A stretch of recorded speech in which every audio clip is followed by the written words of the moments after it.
Okay, decided to make the corner supports for the legs, and I had a nice wide board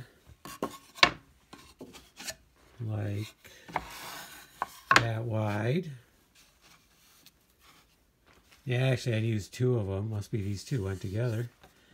And then I cut the 45s out. Now I ran them this way so it's stronger, because the grain will be going like this. So then I thought, well, I'll put a 45 on here, and then I tested that and I thought, well, that looks good, why not a 45 here? So I did that. So I think that's going to look really good. I'll put a screw hole here, a screw here, and then on the back side we can have two also down here.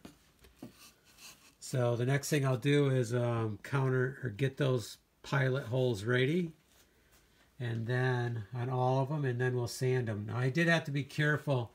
I had to match them up to make sure I did the right edge. You know, if I didn't do the right edge, it wasn't going to work right. So that's why I leaned them all up to make sure I had two sets. Okay, so let's pre-drill them and then do the sanding. We'll use the bench sander, and they'll be all ready to go. Then we're gonna talk about the shelf. So I have some great ideas for that. Might need one more board. I'll show you why later. I only brought one up, but I think I need two. Okay, so let's get the supports ready to go.